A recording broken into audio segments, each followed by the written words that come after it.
பள்ளிக்கூடம் லீவ் விட்டாங்க.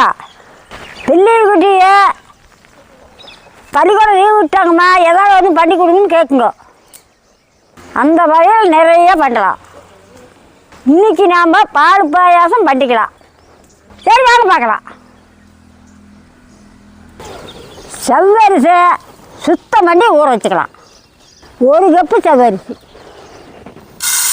சுத்தம் பண்ணிக்கலாம். 1 கப்புன்னா 200 கிராம் வரும். ஊத்தாய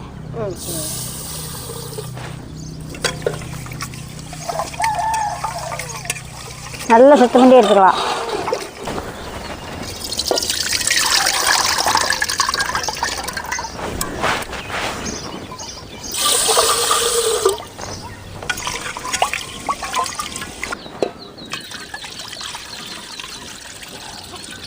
ரெண்டாயிரம் சுத்தம் பண்ணியாச்சு. தண்ணி தீக்கில ஊற்று. செவ்வரிசி நல்லா ஊற்று. குறைஞ்சது ஒரு 1/4 மணி நேரம்னாலும் ஊறணும்.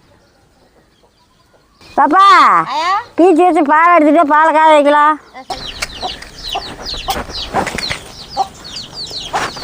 இப்போ பத்தாச்சாச்சு. சட்டி அடுப்பாக வச்சுக்கலாம்.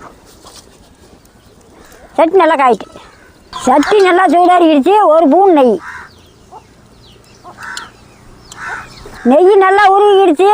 உடைச்ச முந்திரி பருப்பு 40. தலை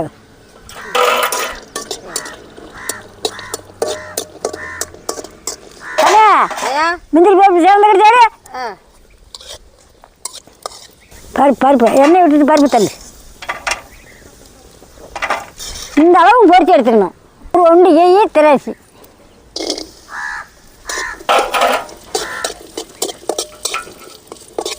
நல்ல திராட்சை அப்புறமாட்டு நல்லா உப்பி வரும். இந்த மாதிரி விட்டா கறி பேர் எடுத்துக்கண்ணே. சரியாயா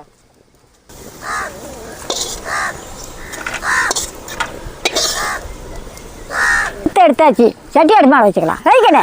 சரியாயா பசும்பால் 1 லிட்டர் ஊற்றிக்கலாம்.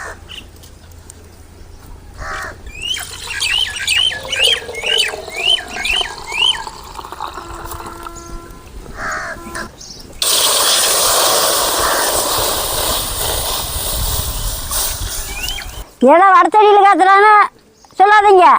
சின்ன தேய்ச்சால் வச்சுக்கணும். பொங்கி பொங்கி வருதா இருந்தால் ஆடு பாடலாம் வேகும். பால் நல்லா காய்ட்டு.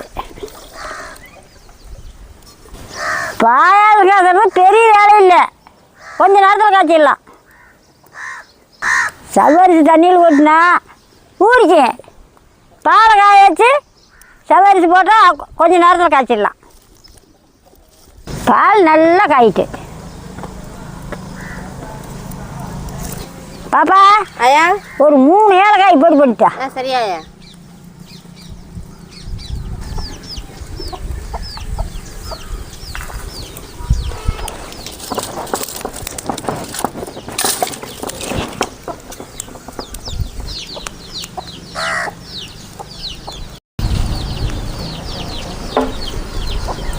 இந்த ஏலக்காய் பொடி பண்ணி கொண்டா சாமி கொண்டா.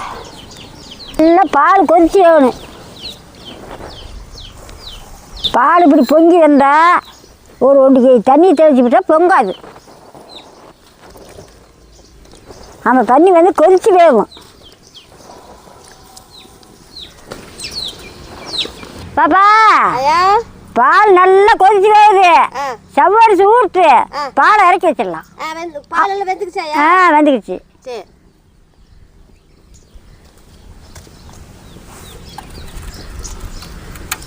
ஊற வச்சு 1/4 மணி நேரம்ங்கிறதுக்கு 1/2 மணி நேரமாக ஆகிப்போச்சு.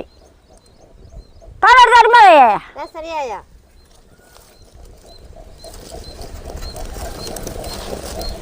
ஏய்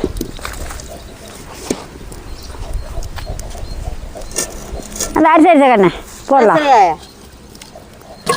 ஊற வச்ச தண்ணியை சுத்தமாக இருக்குதுங்க.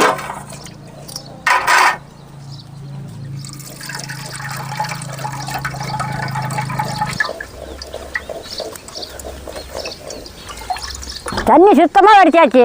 ஊற வச்சு செவ்வரிசி போட்டுக்கலாம்.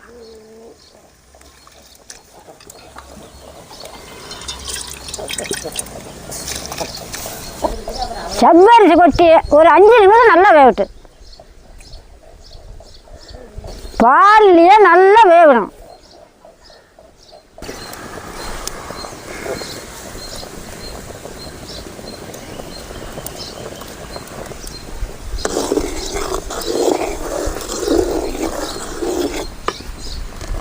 நல்லா கொதிச்சு வேகட்டு.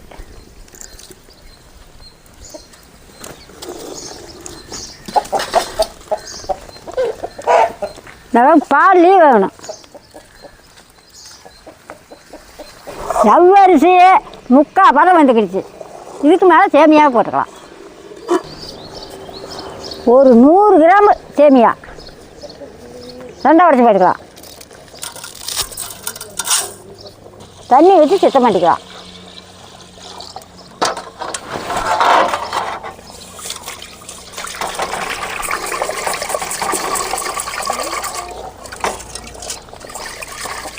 இப்படி ஒரு அலாசி போட்டுக்கணும். போட்டுக்கலாம். அலசி நல்லா செவ்வரிசி வந்துடுச்சு. சக்கரை 1 கப்பு.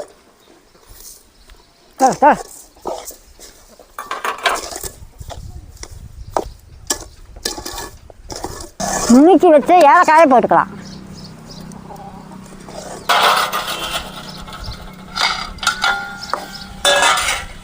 நெய்யில் வறுத்து வச்சு முந்திரி திராட்சை போட்டுக்கலாம்.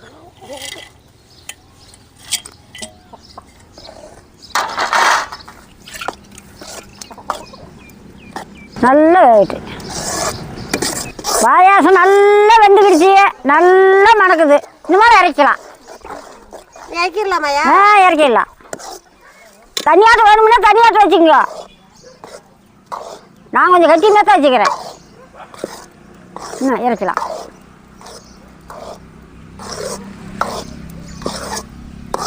இறக்கண்ணே.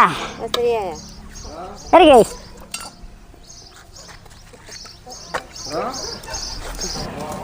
பால் பாயாசம் ரெடி. வாங்க சாப்பிடலாம். பாப்பா இல்லை என் அம்மா வீட்டுக்கு போனேன். இன்னும் வரல.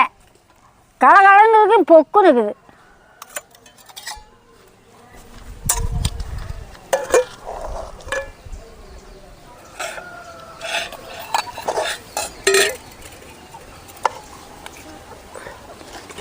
நீங்கள் வேணுமுன்னா கொஞ்சம் தண்ணி வச்சுக்கோங்க. எங்களுக்கு இப்படி இருந்தால் தான் கட்டியாக இருந்தால் தான் பிடிக்கும். பாயாசம்னா கொஞ்சம் கட்டியாக இருந்தால் தான் நல்லா இருக்கும். உங்களுக்கு தனியாட்டம் வேணும்னா வச்சுக்கோங்க. பூன் அள்ளி திங்கிறதுக்கு இப்படி இருந்தால் தான் நல்லாயிருக்கும்.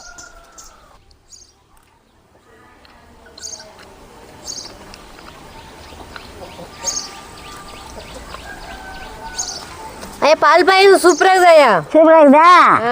சரி, நான் சாப்பிட்றேன். நீங்களும் வாங்க சாப்பிட்லாம்.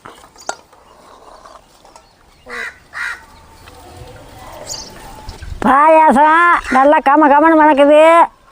தட்டத்தில் போடக்கலையே எனக்கு வாயில் சல்லு ஊறுது.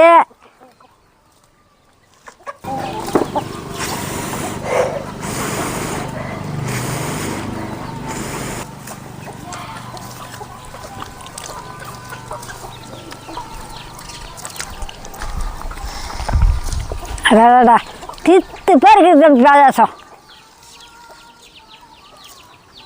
பால் பாயாசம் சாப்பிட்றதுக்கு அவ்வளோ அருமையாக இருக்குது. அப்படியே தித்துப்பாக இருக்குது.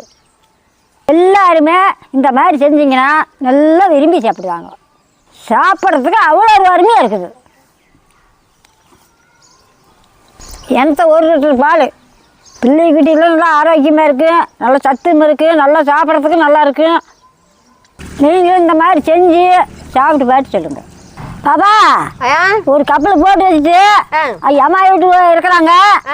கொண்டு ஒரு எட்டு கொடுத்துட்டு வந்துடு. சரியாயா? பக்கம் தான் நான் உடச்சி கேட்டேன். சரி ஐயா.